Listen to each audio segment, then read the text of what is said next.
Bonjour Mélanie Chacocrateur, c'est Lilou, je suis à Québec aujourd'hui, au Canada, sous la neige d'ailleurs. Nous sommes au 23e étage en avril. Mais je suis donc avec André. Bonjour André. Bonjour Lilou, je suis super content de vous connaître, oui, vos auditeurs. Ouais. Donc on se retrouve ici dans le cadre du Salon du Livre de Québec. Tu as écrit 18 livres, bientôt 20. Oui, le 19e qui va paraître en septembre 2013 et en 2014, il y en a déjà un autre qui est en marche, donc je suis assez actif là-dedans, oui. Alors, je suis très intéressée par ton parcours. C'est vraiment, pour moi, le genre d'histoire qui fait avancer l'humanité aussi, puisque tu as connu un début, pas difficile, mais du moins un début dogmatique. Oui. Après être...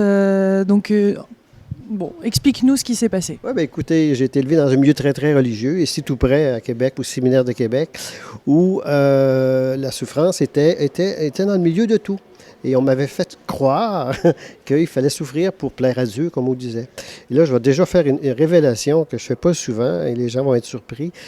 Comme je croyais que la souffrance était nécessaire, je mettais des punaises dans ma ceinture. À 15 ans, là, au lieu de courir les petites filles, je mettais des punaises dans ma ceinture pour me faire souffrir. Et après ça, j'en ai mis dans mes souliers. C'est fou, je sais. Mais d'où est-ce que donc cette souffrance est liée automatiquement à la religion ou... Oui, c'est ça. On nous donnait un modèle d'un homme qui était laïque, mais qui mettait des silices, qui se faisait souffrir et qui lui disait, bien, Dieu, il a besoin que l'on souffre. Et ça, c'était en 1965 à peu près. Ça fait quand même longtemps. Mais à un moment donné, ce qui est arrivé, ça n'a pas duré longtemps, j'ai ma petite voix intérieure qui me dit, tu sais, André, si Dieu est ton Père, pourquoi tu voudrais que tu souffres pour lui? Parce que toi, quand tu vas avoir des enfants, tu ne voudras pas qu'il souffre pour toi. Alors, il ne veut pas que tu souffres pour lui. Alors, jette tes punaises, puis commence à vivre dans l'amour, dans le plaisir, dans la joie. Et c'est ce que j'ai demandé, que toutes mes compréhensions à l'avenir se fassent dans la joie, dans l'humour, dans la simplicité. Et depuis ce temps-là, ben, c'est effectivement ce que je fais à travers mes livres, à travers mes conférences aussi, de transmettre des messages, je dirais, importants, mais à travers l'humour, à travers des chansons, à travers juste le plaisir, cette quête que l'on a, que tout homme a, c'est la quête de plaisir. Le plaisir, parce qu'on est des êtres de plaisir et on n'est pas des êtres de souffrance. Donc, ça a été le déclenchement de tout ce cheminement qui s'est poursuivi par après. Ce qui est intéressant, c'est que tu parles de quête intérieure après. Parce qu'à un moment, c'était tourné vers l'extérieur et ensuite, c'était en toi. Oui, sorti du séminaire, je n'étais pas, comme on dit au Québec, comme un petit veau qui est laissé dans le clos au printemps. Donc, j'ai sorti du séminaire et là, ça a été totalement le contraire. Ma quête intérieure s'est allée vers une quête extérieure de plaisir, de joie. Pour en arriver à quoi? J'ai voyagé durant 1 an et demi en Afrique, en Europe, et en revenant pour retrouver l'équilibre, cette fois-là, cette quête intérieure-là, à ma façon, jamais dogmatique, sans jamais appartenir à aucune religion, aucune association. Qu'est-ce que moi, il me fait plaisir? Quelles sont les croyances qui, moi, me vont à moi-même, pas aux autres? Et ça a été un grand ménage que l'on fait autour de soi pour décider c'est quoi qui est bon pour moi. Ouais. Est-ce que c'est quoi pour toi le problème dans la religion? Dans toute religion. C'est le c'est le dogmatisme. C'est-à-dire que tu as une pensée commune et tout le monde doit adhérer à cette pensée-là. Et on doit même... tu peux pas, je ne suis pas contre la religion. Mais tu réfléchis plus par toi-même. Exactement, c'est une base. Aussitôt que je posais une question hors programme, il me disait « Ah, c'est un mystère ». Mais les mystères, moi, j'en veux pas dans ma vie. Je veux essayer de comprendre la simplicité des choses et que, dans le fond, il faut qu'on ait le discernement nécessaire pour choisir ce qui est bon pour soi. Les autres, oui, je reste toujours, on dit souvent, l'idéal du sage est une oreille qui écoute. Et le grand piège de ces grands sages-là, c'est qu'ils cessent d'écouter. Et quand tu cesses d'écouter, tu cesses d'avancer.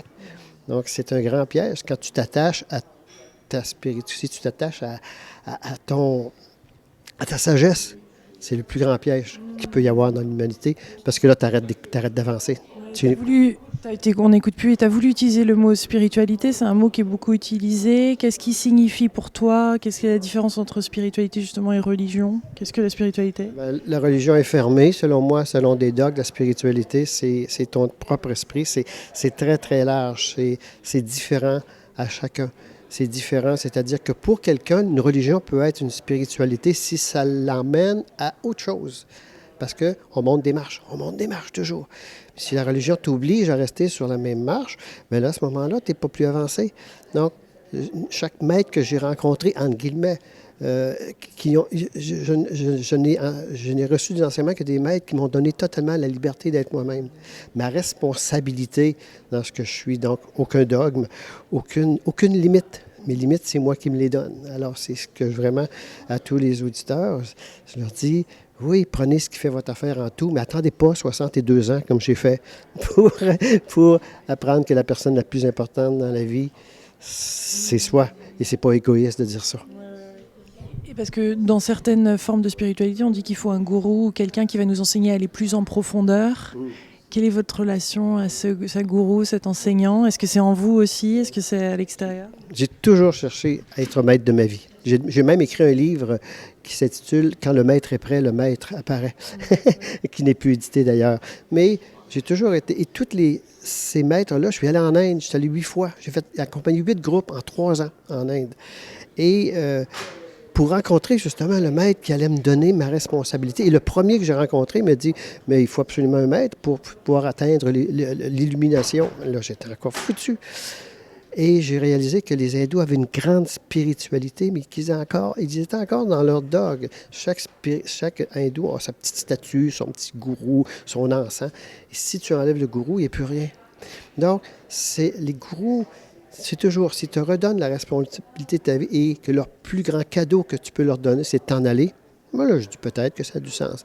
Mais la plupart essaient de rattacher les gens à eux pour le pouvoir, pour l'argent, tout ça. Et ça, j'ai tout fait ça. J'ai tout fait ça.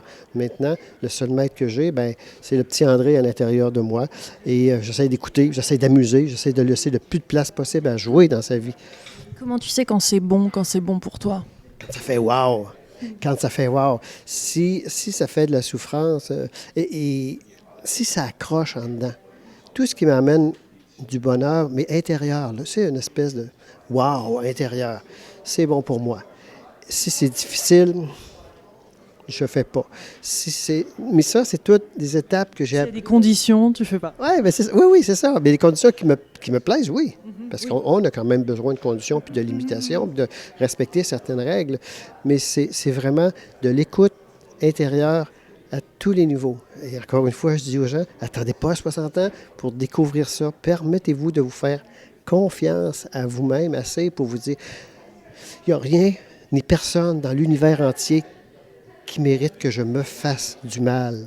Ça, c'est un point important que j'ai appris. Tu sais, on donne notre pouvoir à certaines personnes, mais à qui on fait du mal? C'est comme quand on ne pardonne pas à quelqu'un, c'est à qui qu'on fait du mal? C'est fou, c'est à soi-même. Donc, il n'y a pas personne dans l'univers entier qui est assez important pour que je me fasse du mal. Et ça, pour moi, là, c'est le barème numéro 1 dans ma recherche spirituelle, entre guillemets.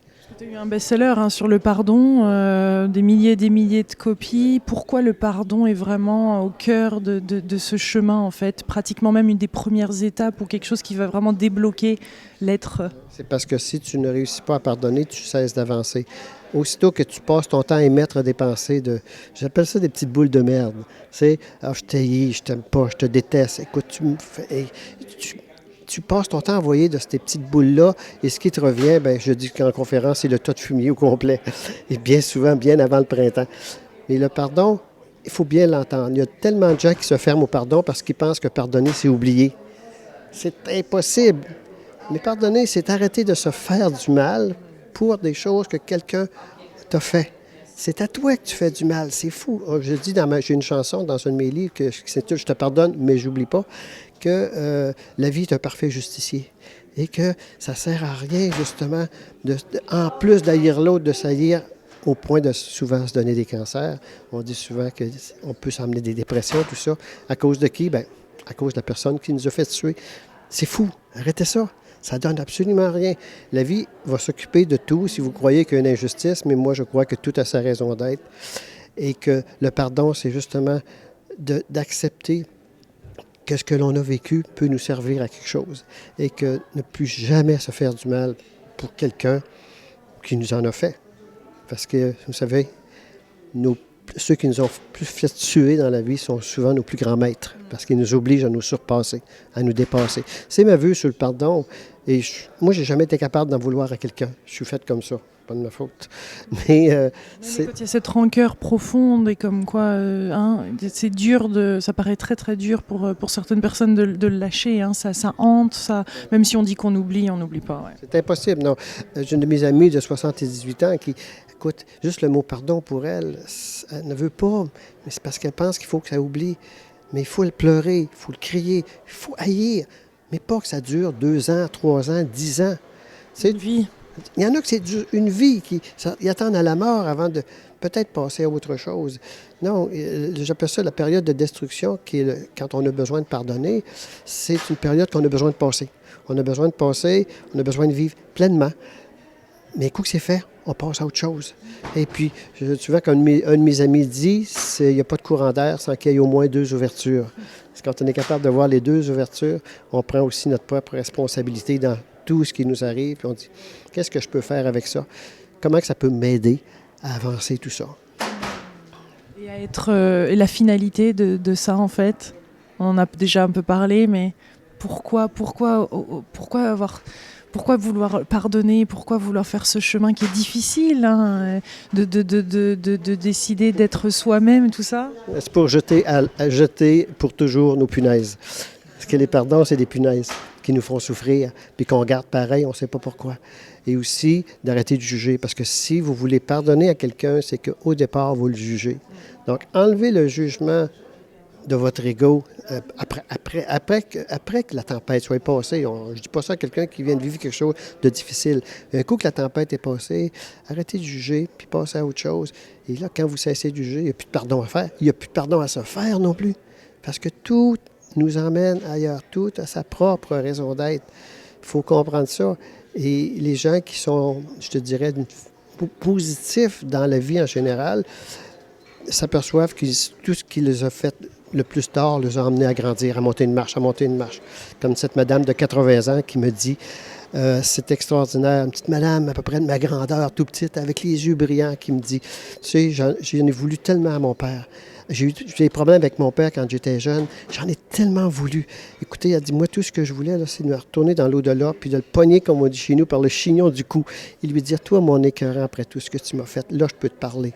Elle dit, quand j'ai lu l'ultime pardon d'un couvert à l'autre durant la nuit, à la fin, je lui ai pardonné d'un revers de la main. J'ai juste compris que cet homme-là m'avait obligé à me surpasser toute ma vie.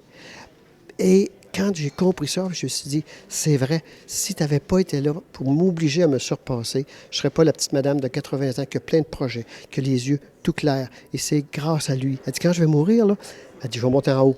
Je vais le pogner par le chignon du cou, je vais lui dire, oh merci. Je vais lui donner un gros bec, puis merci d'avoir été ce que tu as été. Ça m'a fait tuer, mais regarde, ma vie, je l'ai réussi grâce à toi. Donc, changer des grâces changer des à cause par des grâces, c'est aussi une façon de nous emmener à comprendre ce qui est le véritable pardon du cœur, pas de la tête. Parce que dans le cœur, il s'en passe des choses. Bien, c'est que le cœur comprend que tout a sa raison d'être. Que même si c'est dur, l'ego ne comprend pas pourquoi.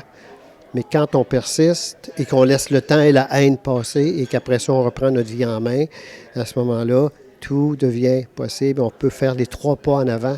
Tu sais, la vie, c'est une suite de pas en avant et en arrière. 3 pas en avant, 2 pas en arrière. 3 pas en avant, 2 pas en arrière. On est toujours avancé d'un pas. Et quand on ne réussit pas à pardonner, c'est qu'on bloque sur nos 2 pas en arrière et qu'on ne peut plus avancer quand on est dans le jugement de l'autre ou de soi-même. Et c'est toujours envers soi-même, finalement. Quand tu réussis à le faire avec les autres, bien avec soi, bien, tu te permets d'être imparfait. D'être ce que tu es, de te permettre de faire des échecs, parce que l'échec, c'est juste des gens qui ont cessé d'avancer. Tu arrêtes de te juger. Et alors là, bien, la vie devient plus facile et agréable. C'est mon but dans la vie. Puis je pense que j'en ai encore des dizaines et des dizaines d'années à développer encore cette joie de vivre que je veux transmettre à travers mes chansons que je fais, à travers mes conférences, où il y a toujours des chansons aussi qui se font à travers les conférences. J'ai besoin de parler de pardon, d'humour, d'avortement, de mort, tout ça, mais de façon à dédramatiser les choses. Arrêtez de dramatiser ce qui, dans 2 ans, ne devrait plus l'être. C'est ça. Et dans la création ou la co-création de la vie, comment les choses, je suppose que tu as des rêves, des envies, ou est-ce que ça c'est complètement détaché et tu t'abandonnes à ce que la vie t'offre? Comment se passe cette relation? Mais là, toutes ces réponses. Des fois, oui, je m'abandonne dans la vie, effectivement, parce que quand tu arrives, je te dirais, à un certain âge et que tu comprends que arrête de te battre, ça ne donne rien, tu vas arriver quand même au point que tu t'es mis un peu comme un GPS. Hein? Un GPS, vous mettez la destination et la vie va vous envoyer vers cette destination-là. Ça, c'est la petite voie intérieure. Mais si vous vous trompez de chemin, elle ne va pas vous engueuler. Elle va vous dire recalcule en cours. Et elle va te trouver un autre chemin pour te rendre toujours à ta destination. Donc, plus que tu te laisses dans l'abandon dans le sens du lâcher-prise, de comprendre que s'il y a quelque chose de désagréable qui arrive, ça, quand même, sa raison d'être, on pleure, on passe à autre chose. Et quand tu es dans cet abandon-là, bien, la vie t'offre des cadeaux, comme cette entrevue que j'ai aujourd'hui, qui s'est faite de toute façon fortuitement comme ça, de façon spontanée, et qui m'amène peut-être à transmettre mon message à plusieurs personnes, encore beaucoup plus. C'est des cadeaux comme ça qui nous arrivent dans la vie. Mais si on ne s'aime pas, on n'attire pas. On attire les gens puis les événements qui viennent nous prouver que ce que l'on pense est vrai. Si tu t'aimes, tu vas attirer de l'amour des autres. Mais si tu te rejettes, tu vas attirer quoi des autres? Le rejet. Ça. Et là, ça, c'est fou un peu ce que je dis parce que à ce moment-là, on est responsable de notre bonheur comme de notre malheur. Donc, comme j'ai une de mes chansons qui s'intitule Le chialeux, qui dit c'est toujours la faute des autres. C'est jamais la faute des autres. L'autre a participé peut-être à une certaine évolution dans ma vie, mais c'est seulement qu'un acteur. On joue tous d'une grande pièce de théâtre. On est chacun des acteurs. Mais la pièce de théâtre, c'est pas vrai. Pas vrai. C'est quand tu remets tes habits, que les acteurs remettent leurs habits à la fin, puis ils s'en retournent. Ceux qui ont été les pires ennemis sur la scène sont maintenant les plus grands amis dans la vie. C'est un peu ce que la madame de 80 ans a fait, me dit. Très belle histoire et merci beaucoup de ce témoignage et d'être venu. Bonheur de rencontrer une personne comme toi et de partager ça avec le plus grand nombre. Bien, écoute, pour moi, c'est un plaisir qui est multiplié aussi, puisque je sais que beaucoup de ce que tu fais a beaucoup d'étendue. Alors, ben merci. Merci à la vie. Si ça t'a plu, ben moi, ça m'a plu aussi. Ben, on continue notre route, puis à la prochaine. Merci, à la prochaine. Et mes délicieux co-créateurs, je vous fais plein de gros bisous du Québec. Mon Dieu, sous la tempête de neige du mois d'avril. Ah oui. Au revoir.